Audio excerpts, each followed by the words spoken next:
आज की बात। स्वागत। आप जानते हैं कि आज की बात में इस समय हम लोग सिंहल सम्राट दुष्ट ग्रामणी, इनका जो राजकाज था, इनका जो राजकारभार का तरीका था, इनका जन्म, इनका जीवन, इन सब की जानकारी आप तक पहुंचा रहे हैं। और आप जानते हैं कि इस कड़ी में हमने ये जो संशोधन की पूरी जो कड़ियाँ बनाई है, ये पूरी कड़ियाँ उस संशोधन पर आधारित है जो संशोधन भदंत डॉक्टर सावंगी मेधनकर जी ने किया है। तो आइए इस कड़ी में आगे बढ़ते हैं। हमने आपको पिछली बार बताया कि एलार्च से युद्ध करने के लिए या फिर उसका सामना करने के लिए काकवर्ण तिष्य ने अपने पुत्र ग्रामणी के लिए 10 योद्धाओं को उसके प्रशिक्षण के लिए लेकर आए। और अब ग्रामणी का प्रशिक्षण वो जो 10 योद्धा कर रहे हैं, उन 10 योद्धाओं की जो विशेषता है, ये विशेषता महावंश में मिलती है। बौद्ध साहित्य का बड़ा प्रतिष्ठित ग्रंथ है महावंश, और इसमें इसकी पूरी जानकारी मिलती है। तो उसी के आधार पर हम आपको बता रहे हैं। हमने 3 की जानकारी आपको पहले दे दिए थे। एक तो सुरनिमल थे, एक सोण और एक थे नंदीमित्र, और अब आपको बताते हैं गोठक। तो गोठक की जानकारी आपको दे रहे हैं। ये गोठक जो थे, ये अपने 6 भाइयों में सबसे छोटा था। गोठक जो था वो अपने 6 भाइयों में सबसे छोटा। ये दरअसल ग्रामणी के जो मित्र योद्धा थे, या फिर उसके शिक्षक भी कहे, आचार्य भी कहे, और उनके साथ चलने वाले। तो इन योद्धाओं में ये चौथे योद्धा है गोठक। ये 6 भाइयों में सबसे छोटा। वह बौना था, ज्यादा कद वाला नहीं था, उसका कद छोटा था, और इस कारण वे उसका परिहास किया करते थे। वह गिरि जनपद के निट्ठल विट्ठल ग्राम निवासी महानाग की संतान था। एक अवसर पर उसके भाइयों ने उड़द की खेती करने के लिए महावन को काटा। गोठक के हिस्से का वन उसके काटने के लिए छोड़ दिया। उसके उसी क्षण जाकर इंबर नाम के वृत्र उखाड़ उससे भूमि बराबर कर दी। इसी कारण उसका नाम गोठविंबर हुआ। काकवर्ण तिष्य ने उसको भी बुलाकर ग्रामणी के पास रखा। अब देखिए कि हर एक की अपनी अपनी क्वालिटी थी, सबके पास अपना अपना स्किल था, और ऐसे अलग अलग स्किल वाले लोगों को एक साथ लेकर ग्रामणी के प्रशिक्षण के लिए और उनके सहयोग के लिए इन योद्धाओं को रखा गया। इसके बाद गोठकाभ है। यह कोट पर्वत समीपस्थ कित्ती ग्रामवासी रोहन गृहपति का पुत्र था, और जिस पत्थर को 4-5 मनुष्य भी नहीं उठा सकते थे, उसे वह खेल की गोली की तरह फेंक देता था। तो उसकी ताकत का अंदाजा लगाइएगा कि उसकी क्या ताकत रही होगी। तो ऐसे ये योद्धा, और ये 16 वर्ष के बालक के लिए उसके पिता ने 38 अंगुल गोल और 16 हाथ लंबी गदा बनवाई थी, और उस गदा से उसने नारिकेल और ताड़ के वृक्ष गिरा दिए थे। 16 हाथ लंबी और 38 अंगुल गोल, 38 अंगुल गोल और 16 हाथ लंबी गदा, ये गोठकाभ के लिए उसके पिता ने बनवाई थी, और उससे उसने ताड़ के वृक्ष को तोड़ दिया।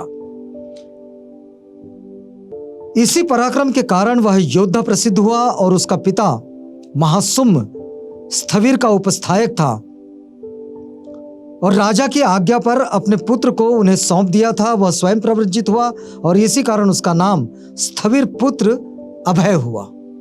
तो इस तरह से ये एक और योद्धा ये ग्रामणी के साथ जुड़ा।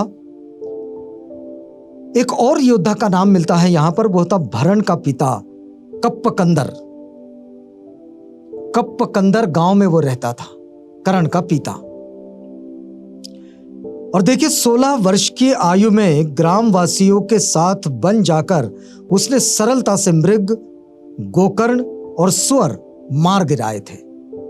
तो उससे वह भरण यानी कि महायोद्धा प्रसिद्ध हुआ। महायोद्धा के लिए यह शब्द इस्तेमाल होता है भरण।